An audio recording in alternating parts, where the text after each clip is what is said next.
You're welcome to a brand new edition of the Economy and Politics Show as we mark the year 2021.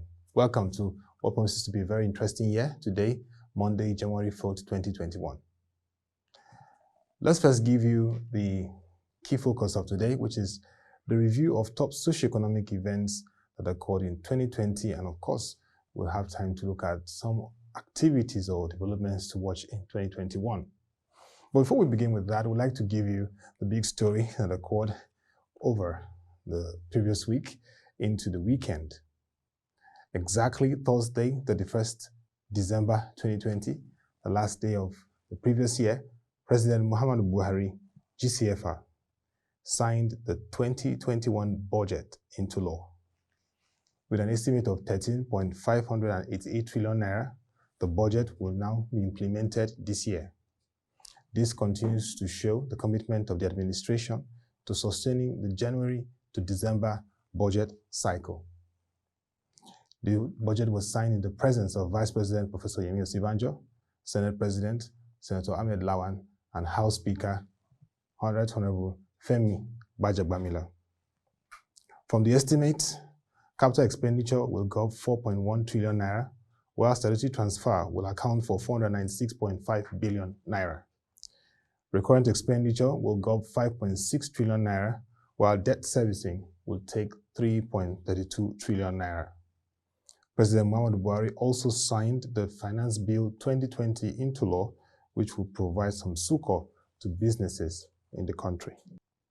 And let's go on to the developments, the key socio-political events and socio-economic activities that occurred in the previous year.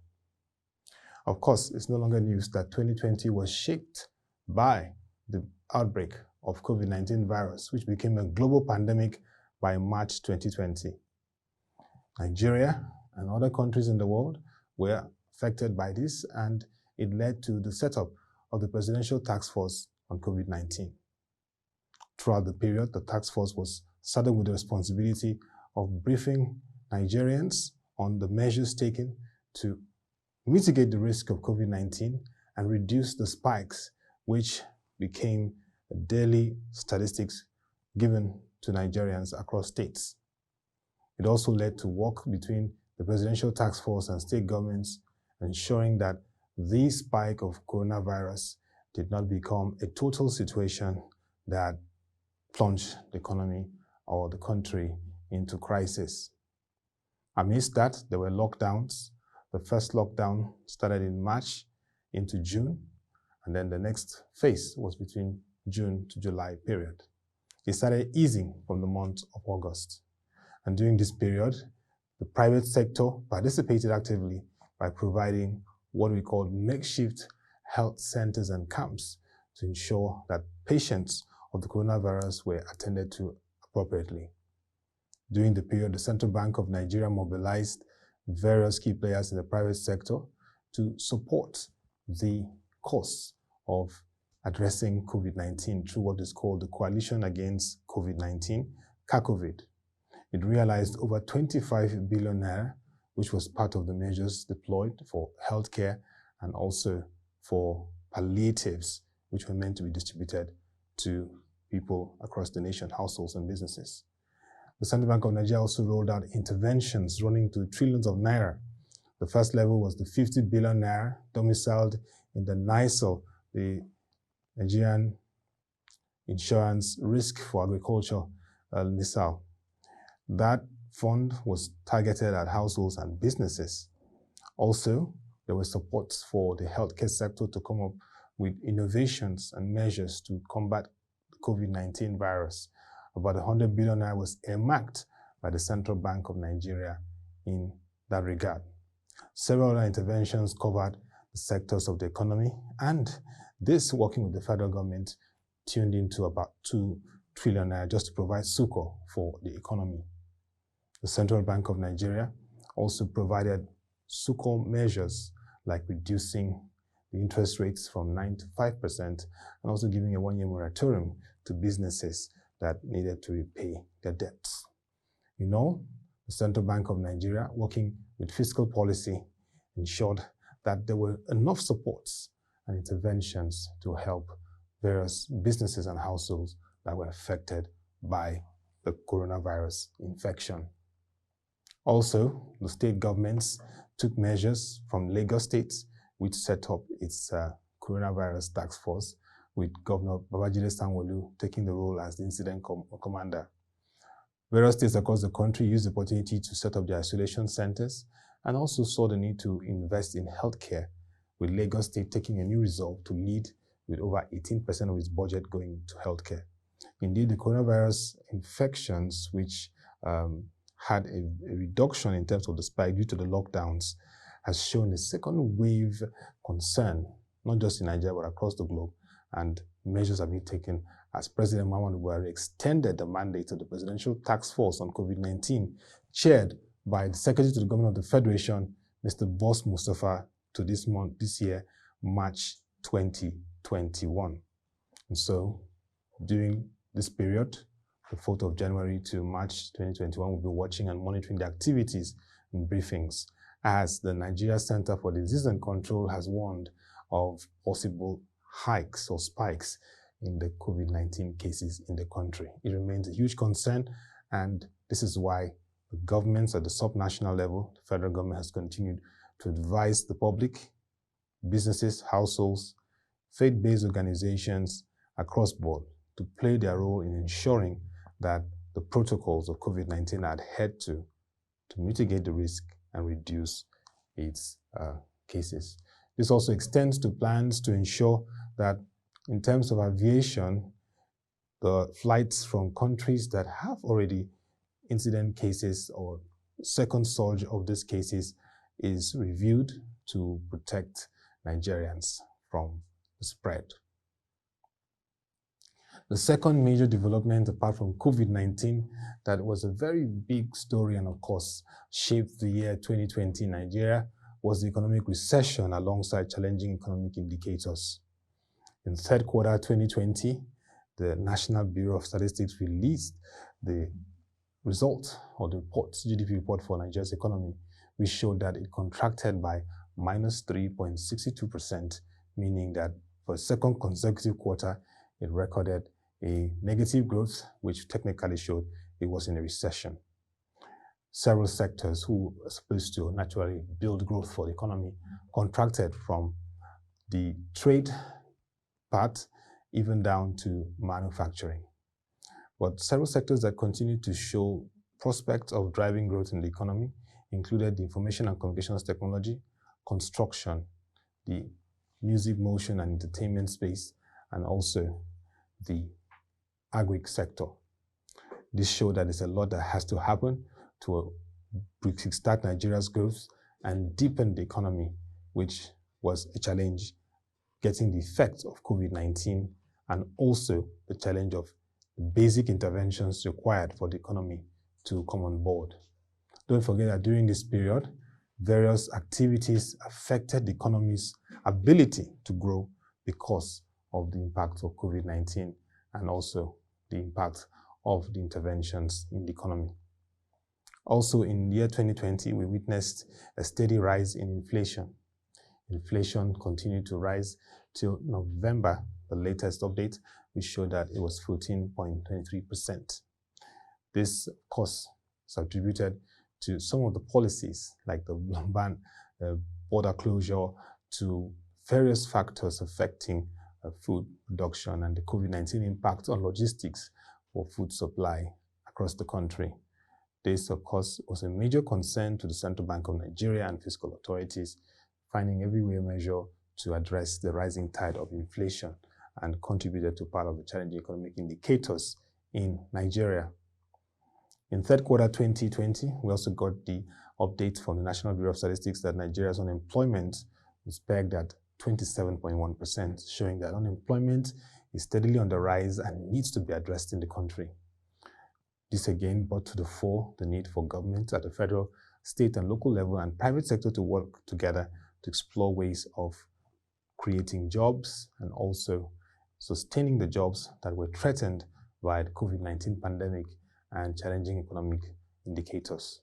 Don't forget that during this period of the pandemic, the aviation sector, oil and gas sectors, the hospitality industry, amongst others, were industries that were seriously affected and considered laying off staffs, which also adds to the unemployment figures across the country. For the reserves of the country, it showed that, according to the Central Bank of Nigeria, it can cater for 8 months of imports in the country as it continues to hover between $35 to $36 billion. At the moment, the central bank has been intervening in the foreign exchange market where required because of the reserves that it has. But the challenge could be if the oil price goes to a level below $30 per barrel, will it continue in that regard to intervene? So that was a very key issue and development that took place in the economic space throughout last year. The third major activity or development that was of very keen interest in 2020 was the signing of significant bills into law in Nigeria, and also the proposed ones that, when signed, could change the economic face of the country. The first was the CAMA Act 2020, which since 2018 on the table of the president continued to receive advocacy for its importance in terms of signing and, of course, the need for it to be given the priority it deserves. Finally, the president assented to it, and it has become a major discussion and prospect for transforming Nigeria's business environment, creating enablers for businesses, small, to carry out their activities in a seamless manner, and even giving more windows for regulators to encourage registration and improve the ease of doing business in the country. It also provides avenues for improved investments into the country and also gives more room for review, as stakeholders described it as a good step, but identified some other areas that needs to be reformed. Indeed, this was a welcome development to the business community and the investment community, and a major step in the government's resolve to improve Nigeria's business environment, as we are aware that the Company and Allied Matters Act 2020, the last time it was looked into and reformed was around the period of 2004. Prior to that, 1990 was the other last time that it was being looked into and considered for reform. So stakeholders are saying that we need to have a holistic periodic review of the legislation. We don't have to wait, as we waited for almost 3 decades before we reformed and signed into law the business legislation. Another big one for the year was the signing of the Police Bill 2020. As we all agree, the Nigerian police force is part of the formation, started with the responsibility of maintaining law and order. There has been need to reform the police, ensuring that it plays its role in maintaining law and order, providing the required intelligence, building civil relations, and carrying out broader prospective investigations, and being empowered to carry out its role effectively. The police bill was signed by President Muhammadu Buhari and marked again another significant step in improving security in the country, which is a very, very key requisite for investment and achieving a robust and inclusive economy. That was another major step in terms of legislations that was passed by National Assembly and signed into law, and will have its effect into year 2021 and beyond as we continue to monitor how this bill will impact the security force. Also, the BOFIA Act 2020, that's the Banking and Other Financial Institutions Act 2020, was signed into law by President Muhammadu Buhari, changing the face of the banking and finance industry from regulations to operations and practice. This was long awaited after several deliberations and being passed by the National Assembly. This again brings to the fore a new dawn for improving the financial markets and, of course, financial services and banking sector activities in the country. It's expected that with this passage and signing into law, the banking sector, even in 2021, will be repositioned to serve better, and we'll begin to see more robust activities, more investments, and deepening of financial services in the country, especially credit to the households and private sector, which has been of immense importance in the market. Also, the Finance Bill 2019 was signed, which gave an opportunity to begin to implement the provisions for taxation and value-added tax and various measures for businesses in the country. Like we said earlier, President Muhammadu Buhari signed the Finance Bill 2020 with the budgets and that already is going to take its effect too in the year 2021. But one of the biggest contentious legislations have been discussed for over 3 decades came back again to the fore, this time presented by the presidency, the executive to the National Assembly, and is being looked at now. It has been passed second reading in the House of Representatives, and we hope that in due time this year it will be completely passed by the National Assembly, sent back to the executive, and signed into law. That's the Petroleum Industry Bill. This bill has been described as a roadmap for attracting more investments in the oil and gas sector, a roadmap for transforming activities in the upstream and downstream sector, a roadmap for repositioning the oil and gas sector, Nigeria's current goose that lays those golden eggs, into productivity, profitability, and of course, driving economic development in the country. So the Petroleum Industry Bill, it will be the much watched and analyzed legislation, and will be discussed extensively this year as we continue to wait and expect that it will be passed accordingly and signed into law. There are a lot of prospects in this Petroleum Industry Bill, and that was one legislation that also got into consideration last year, 2020. We now look at technology revolution and investment. Amidst the pandemic, one positive story for Nigeria was the fact that it continued to attract investments, particularly in the fintech industry. Let's estimate it over $250 million came into the fintech industry in 2020. That's really massive. First, of course, the big story of the year was the investment or acquisition of Paystack by Stripe, a leading tech and payment service company in the US. Stripe acquired Paystack, a leading fintech service firm in Nigeria, and that marked a significant eyeball for Nigeria from the globe, showing that Nigerian businesses, particularly fintechs, have come of age and scaled to the point that they can have the eyeballs of big giants, global tech corporations across the globe. It marked also a need to once again look at the fintech industry, create an enabler for them to thrive, and also encourage more private investments in that space, particularly local. 54Gin was also part of the interesting story, raising $15 million in terms of capital to expand its operations, particularly in the wake of the COVID-19 pandemic. It also marked a significant level of attracting investments and showing what fintech and health tech can really do amidst the pandemic. The virtual work experience was something that continued to thrive. Zoom, a foreign company, was among those making the huge dividends from Nigeria, as we continue to see lots and lots of conferences going virtually, and particularly majorly through the Zoom platform. Of course, it was an opportunity for Nigerians to explore how in the future they can have their own type of Zoom.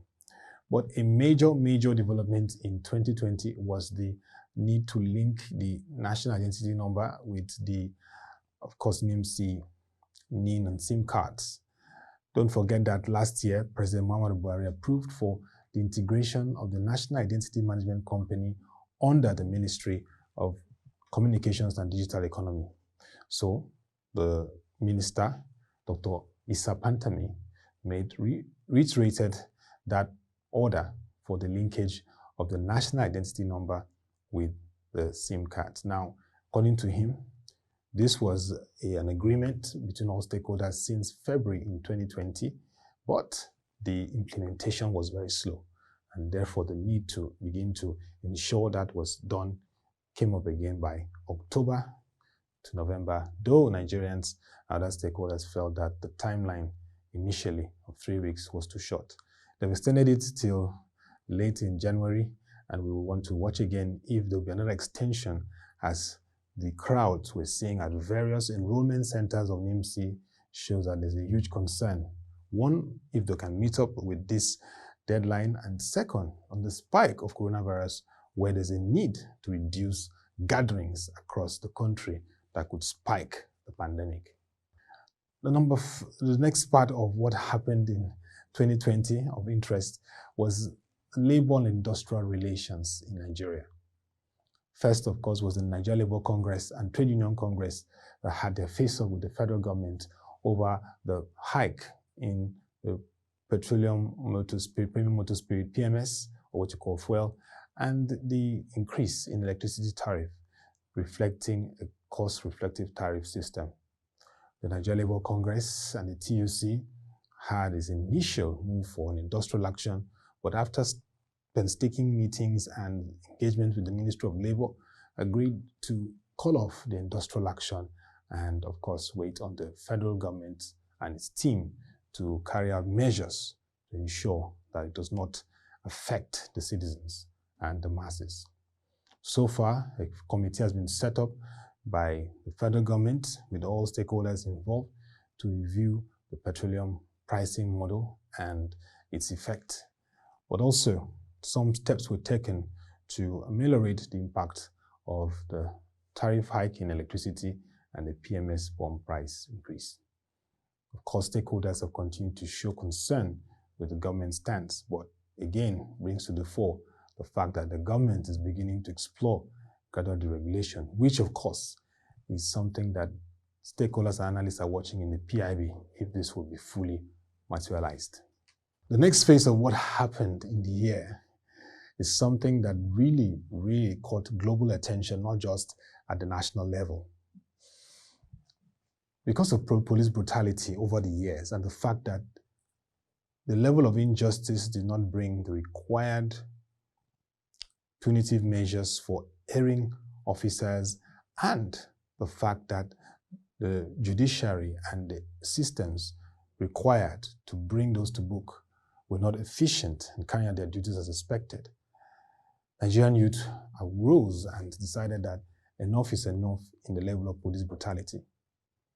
We had peaceful protests against brutality of the unit, the Federal Special Anti-Robbery Squad, FSAS, and it started from the southwest, from Oyo to Lagos, and then spiraled to the southeast and some parts of the north. This protest made a 5-for-5 request, including the disbandment of FSAS, setting up of the judicial commissions of inquiry to look into the injustices and compensation to those that lost their lives and their families. The protests took different turns and showed the resolve by the Nigerian youth that they will no longer take this level of injustice and annihilation and trampling of their fundamental human rights anymore. This caught the attention of the president and, of course, all key members of the executive at the federal and state level. The president immediately took action by disbanding the FSAS unit, appealing to the youth and those involved in the protest to engage in dialogue to resolve their other issues. Also, there was setting up of the state judicial panels, with Lagos taking the lead and various other states setting up their respective judicial panels.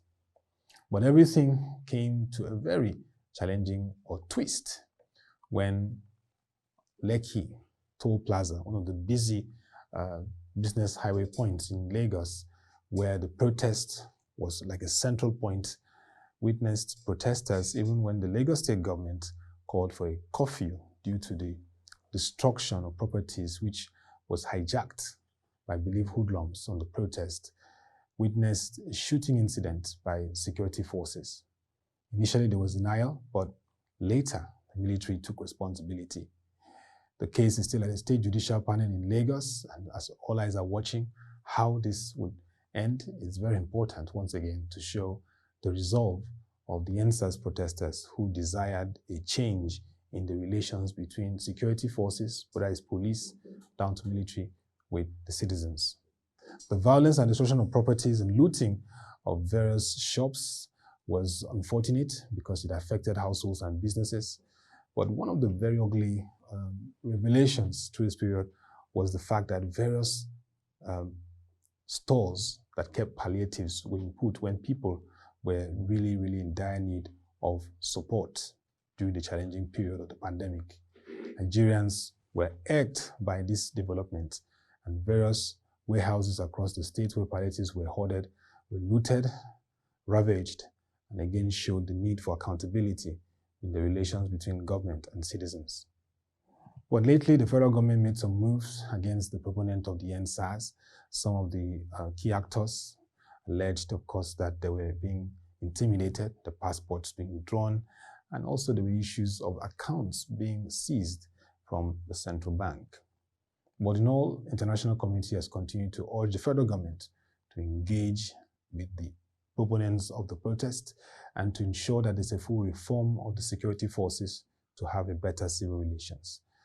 But one major thing is that the Lekki shooting incident, the call for justice is very important, and we hope that the injustice will prevail over those who perpetrated the acts in that day. We get to the political space, which was quite interesting in 2020. First, the Edo 2020 gubernatorial elections came on, and of course, it was an interesting one because there was a switch. Governor Godwin Obaseki, who was the governor of Edo State for 4 years on the All Progressive Congress Party platform, moved sides to the People's Democratic Party after having issues in his party in terms of getting the flag bearer position for his second term bid. His opponent in 2016, who was the candidate of the People's Democratic Party, Usage, moved also to the All Progressive Congress from the PDP. So it was a reverse election, where at the end, Governor Godwin Obaseki came up victorious, winning the election. Since 1999, he now joined history as the first governor to win in 2 different parties in an election. Ondo State also maintained an incumbent in power in its 2020 elections as Governor Rotimi Akeredolu defeated his opponent in the People's Democratic Party, Itayo Jegede, in the Ondo 2020 gubernatorial polls. It was a closely contested election, but once again showed that, like Edo State, the Ondo citizens were comfortable with their incumbents going for a second term. But it was a dramatic one when Governor Dave Umahi of the People's Democratic Party, a strong member of the party of the southeast state of Ebonyi, defected to the All Progressive Congress. There were initial rumors around it, but it wasn't really taken seriously until he formally made the move. While PDP Governors Forum and other party leaders expressed shock at the decision, Governor Mahi believed it was in his best interest and even for the Southeast to make that move. We'll continue to monitor what will transpire from this move even into 2021. Also, the All Progressive Congress, the ruling party in Nigeria, had its leadership tussle.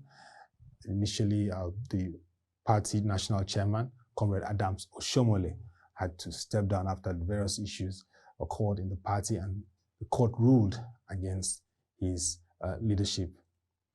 Presently, there's a caretaker committee chaired by Governor Maibuni, and his role is to continue to guide the party's activities and lead it through the phase. According to the secretary of the caretaker committee of the party, Senator John James Apamado, the party, which was initially supposed to have its mobilization and remuneration exercise across all the parts of the country and wards, postponed it till this year, where it's expected to carry out this exercise. So the big challenge in 2021 will be how the All Progressive Congress Party will continue to drive internal democracy and cohesion amidst its challenges. It has set up a reconciliation committee, and all eyes will be on that committee on how they can continue to bring the party members together. Unhappy and frustrated with the political status quo and developments in the country, young Nigerians came together to a youth movement to form the Youth Democratic Party.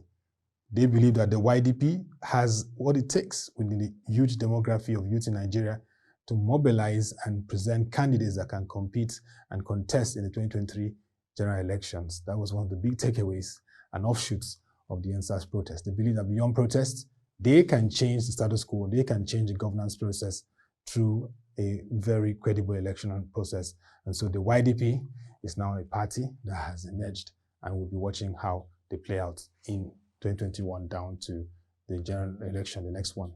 And talking about the next general election, 2023, it is now very clear that Professor Mahmoud Yakubu will be the chairman of the Independent National Electoral Commission, INEC, coordinating the election. He got a second term in his tenure from the president, Muhammadu Buhari.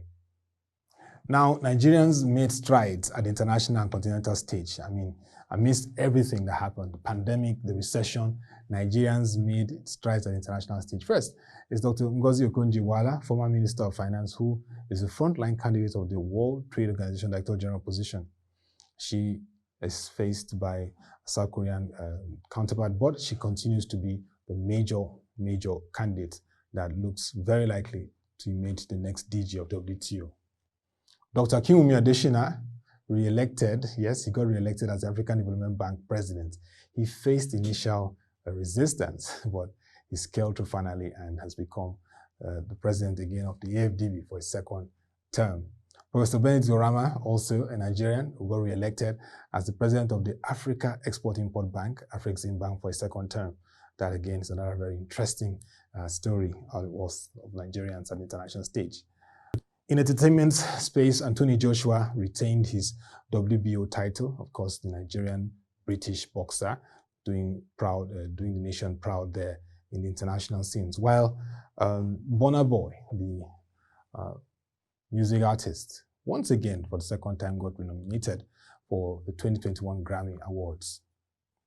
It was also a challenging year for investment and transportation in the economy. And of course, it showed that we need to do a lot in the area of investments. We didn't do so well, and it just brings to the fore the need for Nigeria to provide the enabler in terms of its policy to attract more investments. Capital importation to Nigeria stood at $1.46 billion in the initial quarter. That's looking at a quarterly look at 2020. It wasn't really a huge positive in terms of previous years when we attract a lot in terms of investments. So the first, if you look at, taking a look at it, the capital importation was $1.46 billion in that area. Let's continue with the capital importation story. Yes, for third quarter 2020, $1.46 billion. And moving forward in the previous quarter to this, the value of capital imported to Nigeria was $1.29 billion in second quarter 2020, while the first quarter 2020 had $5.85 billion, which showed that from the first quarter, it reduced to the third quarter. A lot has to be done to really attract more in 2021. But in terms of transportation and logistics, there was a lot of improvement. Lagos-Ibadan Rail, the first test has happened, and it's already going, and people are using the rail service from Lagos to Ibadan. The Itape-Warri rail line was commissioned by President Muhammadu Buhari, a big one again in the rail industry.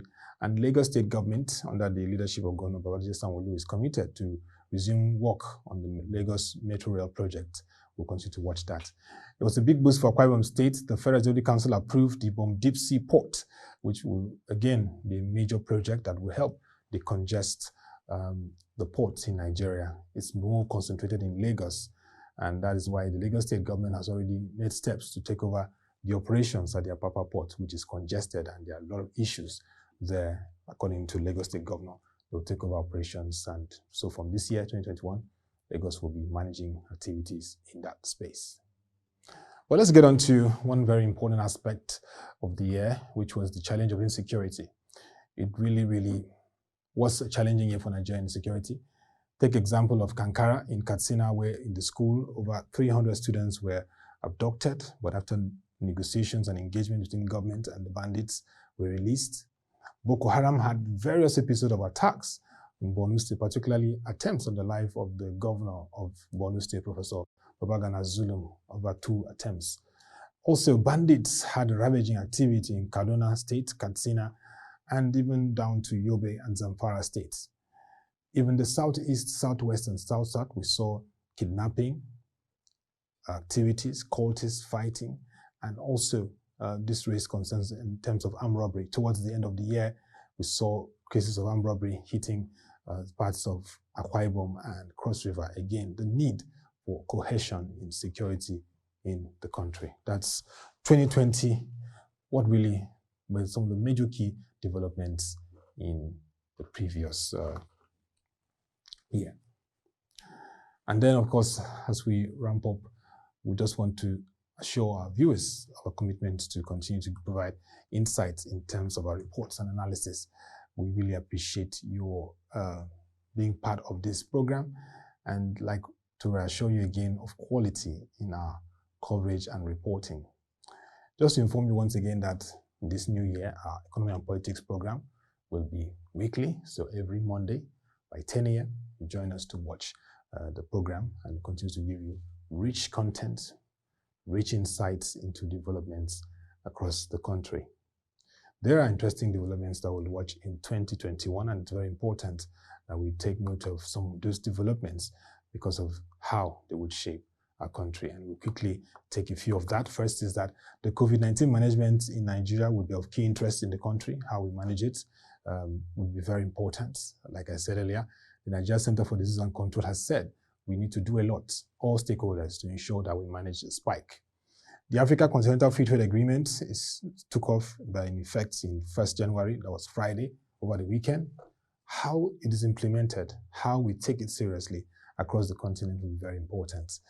The Economic Sustainability Plan implementation and Nigeria's path to economic recovery will be a very key issue. The projection shows that Nigeria is good to recover from recession in 2021, but the role of fiscal and monetary policy will be very important. The implementation of the 13.588 trillion naira budget will be also very important to how it affects the economy. The CAMA Act 2020 signed into law now, its impact on the business community will also be one issue to watch in 2021. The Finance Act 2020 and how it will help provide succor for businesses in this challenging period will also be very important. PIB signing, will it be signed in 2021? That's a big $1 billion question. Leveraging gas industrialization for Nigeria, how it's done will be also a key issue to watch. The Dangote Petrochemical Refinery Project, all eyes on Dangote to see the commencement of the refinery projects. The crude oil price regime this year, how it plays out will be very important for our revenue. Over $45 per barrel would be good for Nigeria. Anything less wouldn't be too good for our revenue. In technology, the rollout of 5G, how it's going to be done is important. The NIN linkage with SIM cards, will government make sure it's successful, or do we risk blocking lots of people and affecting a thriving telco sector, which will mark 20 years since its liberalization in 2001.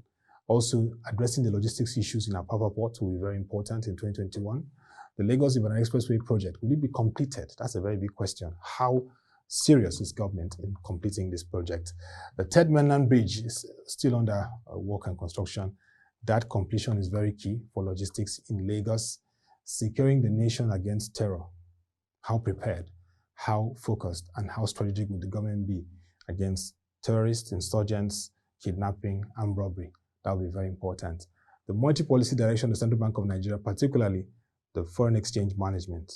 Are we still going to be at the managed floating era, or a free floating area, or gradual unification of rates as postulated by IMF and World Bank?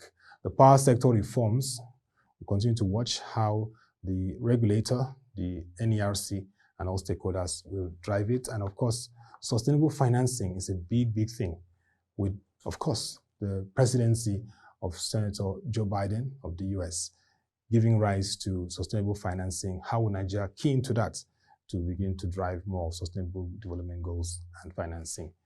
The increased advocacy and clamor for restructuring of Nigeria will definitely continue this year, so how it's managed is important. Our debt management, are we going to borrow more or manage what already is a high debt to GDP ratio? Our tax to GDP increase target of 15% will also be something to watch in 2021, how we move towards achieving that. And financial institutions and opportunities in the ICT, agribusiness and infrastructure financing. Will the financial institutions take the big bet of the Central Bank of Nigeria in these three areas to invest more? The performance of state governments will be very key, subnational governments. Revenue will be an issue, but how they continue to drive infrastructure, how they continue to manage the COVID-19 pandemic, and how they continue to invest in education, healthcare, and basic social amenities and ease of doing business will be very important for the country. And the reopening of borders now, how is it going to help our economy? All these things are part of the huge myriad of what we'll watch out for in 2021. And that is why you have to just continue being part of the Economy and Politics show, because on this program, we'll discuss extensively all these issues being raised.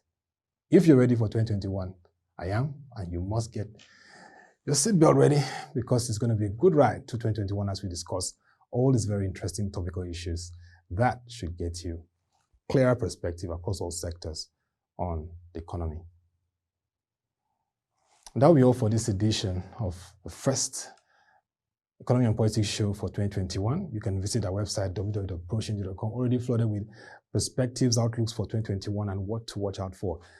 You can read them. Join the website at Nigeria Economy at the right hand of the bar. Click on it and you'll see all those analysis and reports.